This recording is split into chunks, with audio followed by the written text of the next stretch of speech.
Alright people, we are finally back for some more Pokemon Sword and Shield Wi-Fi battles. So, this time we are in the PU tier, once again facing off versus Light. I know that past few uploads, except for Battle Hub League, have basically just been me versus Light.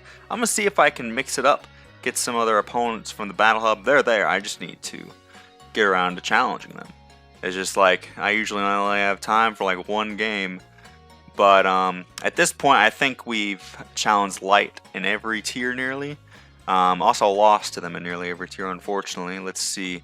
I think NU, that was Mantine. And then untiered was the Head Smash Misses. And then what else was there? UU was the cursed, never uploaded battle because I was too tilted from the to the top. That was the overheat miss on Aegislash, which led to me not getting a weakness policy. But I'm so focused on that, I didn't even get to say, be sure that y'all subscribe because I'm trying to hit 1K subscribers, because if we hit that, that's going to be freaking awesome for the channel. But also, I didn't get to analyze the team. But basically, I just put a hodgepodge together of cool PU Pokemon that I haven't used. So I knew I saw that Quillfish, and I was like, man, that Quillfish terrorized me last time, so I know they're going to lead off with and try to set up spikes. Because that's also basically the only one that can set up hazards. So I'm going to lead off with my Life Orb Lapras. Now, usually they're on Specs Lapras, which could easily OHKO this thing with Freezai. But this one I decided to make it Life Orb because it allows me to switch up moves in the case that they switch out. Now here I was wondering if they'd go out into their Kling Klang or not, but I'm like, no, they're probably not going to suspect me to be offensive, so they're probably just going to go straight for spikes or something like that. So I'm like, I'm going to try to take this thing out. They end up going for Toxic, and I'm like, okay, cool. So we're going to get this Stab Freezai off. It is only 70 base power, but this is a Modest Lapras, so the Laplace transformation, of course, going to go for the Freezai. Almost take this thing out, come very close. So I'm like, okay, that's fine. So at this point, I think I kind of jinxed myself here, because remember how I said that I was gonna only go for 100% accurate moves? I go for the Hydro Pump here, and I'm like, well, because I'm like, what if they go Kling Klang and they start setting up and stuff? What if I can just take it out right now? Or I can also take out the Quillfish if they stay in.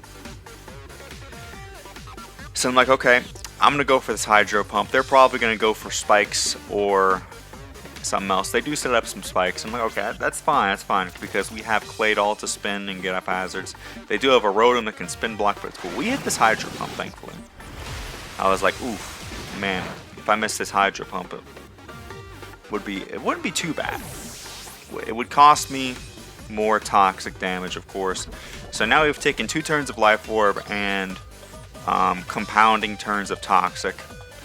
But Lapras, I think this is it's max attack, modest, with some speed and some HP. So it is naturally bulky. It has a little bit of HP investment, I believe, just to be able to give it the edge. It's speed tiered for something, I'm not sure what. In comes Rotom right now, and I'm like, okay. So I know that Ice Beam is obviously probably not going to kill. I mean, Rotom's weak, but Ice Beam is only 90, and it's Life Orb, it's not Specs. And I'm like, well, let me check out my Claydol. And my Claydol is max Spadef, but I'm like, well, what if it's Specs and it switches in on a Shadow Ball? It's going to 2-hit KO it, and then I won't be able to do anything. So I'm like, well, alright, you know what, fine. I'm just going to go for... Because I'm looking at their switch, I'm like, what if they Volt Switch out into Kling Klang is what I was thinking too. And I was like, I could go for the Ice Beam. It would hit everything on their team at this point, except for Kling Klang, but you know, I'm going to go for Hydro Pump. So they go for the Scarf Shadow Ball, and based off this damage, I was pretty sure they were Scarf, because like I said, I don't have that much defense, so, because it didn't do more. And of course, I missed my Hydro Pump. Now, I calc this after the fact. If I landed the Hydro Pump, at level 50, 100% chance of death right there. 100% chance of death. This Rotom would be dead right now. My Lapras would still be alive. They'd have to send something else out. in order to take out my Lapras. Instead, I am forced to die there. So I'm like, man, well, this frickin' sucks. And I'm like, well, I can't spin it. I can't get rid of spikes in front of this thing. So I need to scare this thing out with my Absol, most likely is what I was thinking here. I'm like, I don't want to lose damage on Rapidash. I'm like, I'm almost certain that this Rotom is Scarf. So I'm going to go on into this. And I know that they're just going to go Whimsicott. We're going to take spikes plus Life Orb damage here in a sec. But I'm like, well, I have to do this. I have to get rid of this freaking Rotom. Or at least knock off the Whimsicott's item. So they withdraw Rotom. And just like I thought, they go out into Whimsicott. I'm like, okay, cool. Well, at least I can get rid of its leftovers or heavy boots or whatever this thing wants to run. So, indeed, we knock off their heavy duty boots. So here I'm like, well, they could go for a Moonblast, Thunder Wave, U-turn. And I'm like, well, looking at their team, my Scyther doesn't really do a whole lot, to be honest. So I'm like, well, I'm gonna go out into this thing, just in case they go for Thunder Wave or Moonblast and try to do some damage. Even though most likely they're gonna U-turn. And I mean, sure enough, they go for the U-turn. I'm like, all right, that's not too bad. And I'm like, well, they're just gonna go right back out into Rotom. And I just know that they're gonna Shadow Ball. And I knew that they were gonna Shadow Ball, by the way, on Lapras, because I knew that they would suspect my Claydol would be coming in. I guess it is a little bit obvious, but I figured that's what they would go for because it's the safest play. So that's why I stayed in. I knew I could live a hit. And what do I get from making that play? I get my Hydro Pump missing, but maybe the better play would have been to go for Ice Beam because it would have at least gotten in a range of rocks probably. And then it would over time be chipped if I ever managed to get rocks. So that way this thing couldn't just keep on. Because every time I bring in Absol, it has to switch out. So it would die to rocks eventually.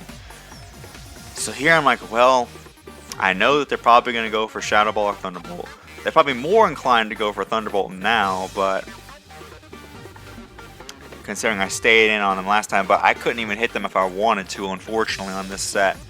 So I go hard into Claydol, and like, well, because I know they're Scarf this time, I know that I should be able to take 2 Shadow Balls, especially since I'm leftovers. And that does a pretty good chunk, I'm not gonna lie, man. That does a pretty good chunk, honestly. Makes me really wish I went for Thunderbolt, ironically, on that star after the one moment I needed it in the YCL. They go for another Shadow Ball, and after the leftovers recovery, I am guaranteed to live this next Shadow Ball, barring a crit or anything like that. They get a Spadef drop, I don't care. I'm very glad that they didn't get a Spadef drop on the first one.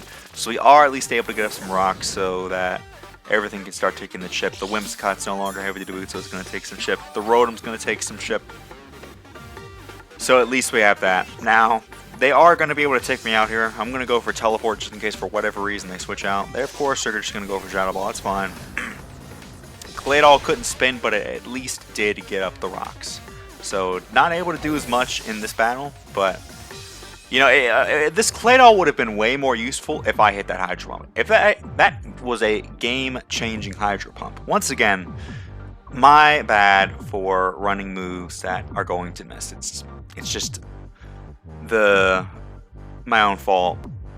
So here I'm like, well, this Rotom is the scariest thing on their team, obviously, and I don't really have anything that can take it on. Obviously, I have the abs. I mean, you can see me. I'm like staring at my screen, like, what am I gonna do? Like, what's my end game here?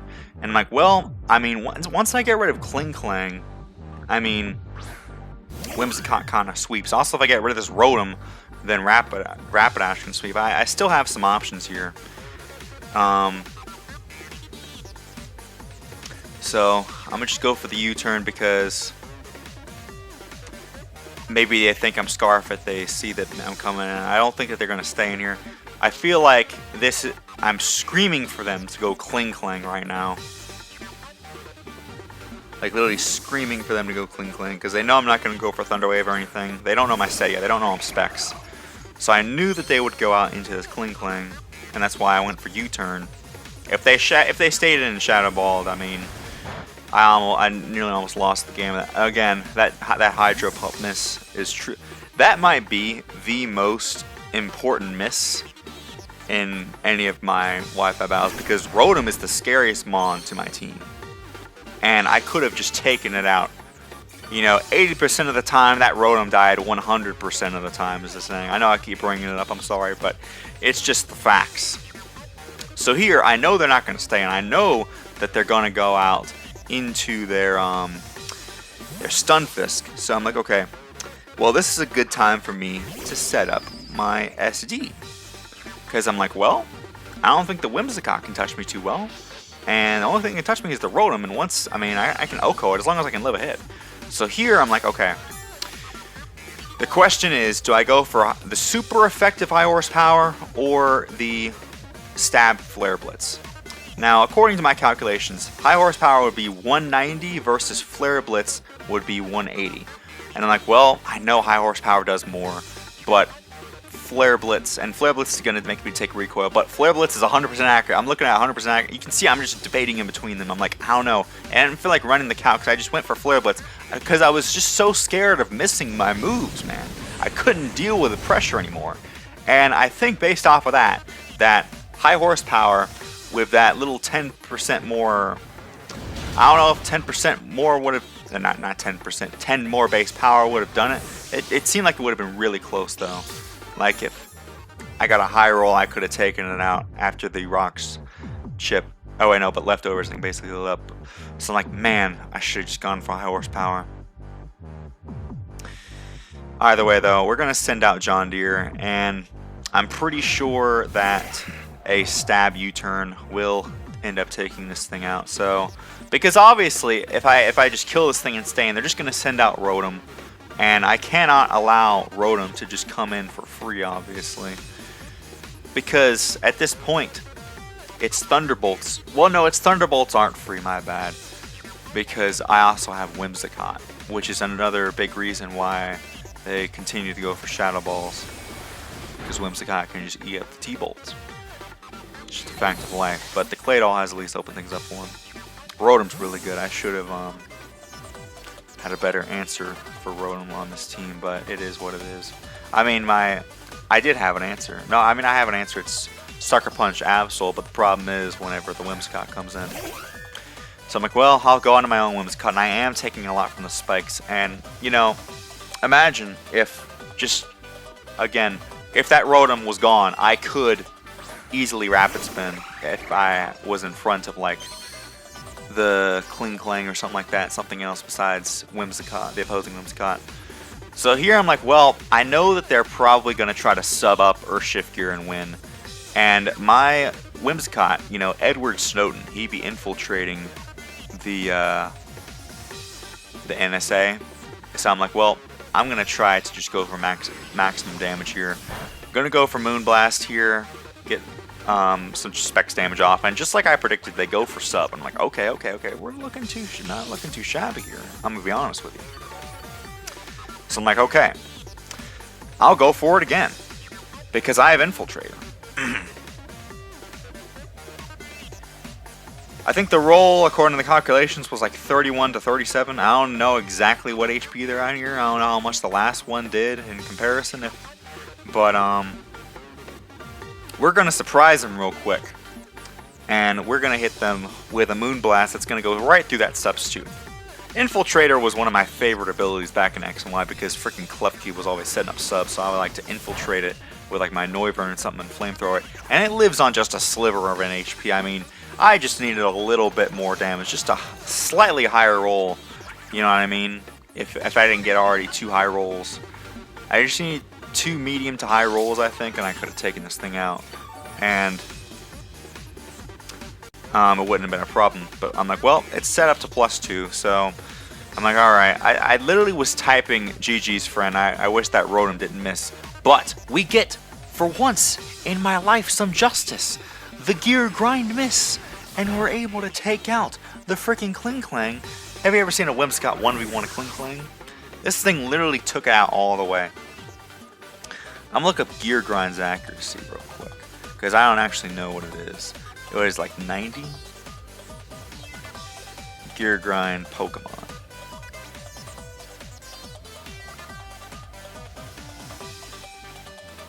%. So that's a Fire Blast right there. Like, it's not that great of a move. If you, I mean, I know it's obviously, it's a two-hit move, and it will add up to 100 base power. You know, it's like weaker Double Iron Bash that can miss. But I mean, it's just not 85% accuracy for your best move is not great. Like, just what's wrong with making it 100? Kling Clang is already struggling enough as it is. You know what I mean? Like, what's its benefits? It has Clear Body, and it has Shift Gear into Gear Grind. But I mean, other than that, it's not doing that great. So in comes the Rotom, the menace to my entire team. Again, if that Rotom was gone, the whole game was wide open for me, my friends. But so what they have left is Scrafty, Whimsicott, and Rotom. So I'm like, well, I really need this Whimsicott for that Scrafty, so I know they're going to keep going for Shadow Ball, because that's all they've been doing. So I'm going to go out into Royal here, and then we'll see what they go for. And they end up going for Shadow Ball, and I'm like, okay, cool, that's fine, that's fine. They do about 1,000,000%. They do get a crit. You know, very unfortunate because every hit matters when it comes to the Life Orb chip. But it is what it is. So I was thinking, man, what if they stay in here? I'm like, that could be a play. And also I was thinking, if they do predict me to go for the Dark move, then they might go Scrafty to try to sweep. So I'm like, well, I can end with a CC on the next turn. So they do go into Scrafty. And this is actually a situation where I think Play Rough would be better, honestly. At least here we don't take the Life Orb chip, because if I had gone for knockoff, then I would have taken more Life Orb chip. I guess it would have also like knocked off their leftovers and everything, but we're gonna go for a CC right here. Outspeed him easily, hit him with a Life Orb close combat, almost take him out. I mean, if we had gone for knock into him, then it would be dead either way. But we would also be dead to Life Orb right now. So ultimately it didn't matter. What did matter was the crit, because after this we would still be alive. I don't know if we would be able to take another Spikes damage into it or not, but I go for the safe CC here because I know that they're not going to switch out. They're just going to stay in. So we'll just take him out with CC.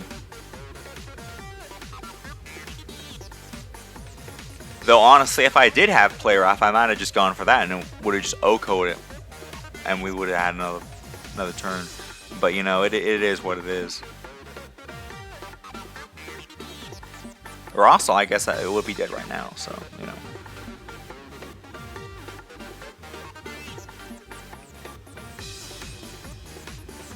It would also be a neutral move to hit onto the Whimsicott. Though Whimsicott's faster than me either way, so just waiting on this turn to play. I think they were texting me like, yo, I did not know this thing got that. So they go out into Whimsicott, and I think that they are going to take a nice and powerful CC to the face. Imagine if it was Play Rough. They actually did switch on. It's crazy. Look at how much that did. So Whimsicott, with its Heavy Duty Boots knocked off, took Stealth Rocks plus CC. And my Absol is dead. This battle is coming to a close. I don't have many Pokemon left. It's not looking too good for your boy. And I'm like, well, I can U-turn out at least into my only Pokemon left, my Whimsicott. And I just have to hope that. Oh no, I go for Dual Wing Beat here. That's right. I guess I didn't want to miss, but because I was thinking, well, I don't want to be stuck in a situation where something comes in. I need as much HP on Whimsicott basically as I can. So I send in Scrafty.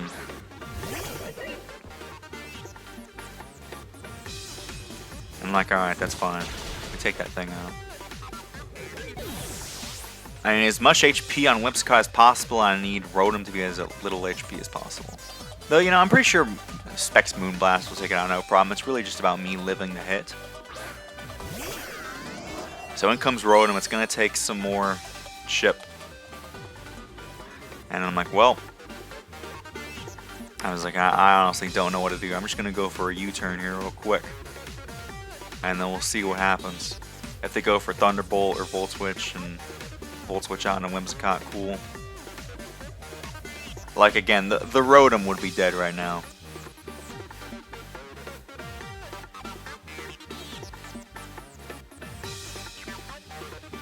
Of course, I did get a lucky gear grind, but ideally, I should have calced and gone for high horsepower, and then +2 Rapidash, might have won from there. They go for the Thunderbolt. I'm like, all right, dog, that's cool. I am a Scyther, so I am quite surprisingly bulky. That's not even a Violite. And I know since you're Scarf, I can at least live one, so I'm going to U-turn out, get as much damage off as possible. Easily in range of the hit. And they are locked into Thunderbolt at this point. So at this point, 87 divided by 135. Let's do that real quick.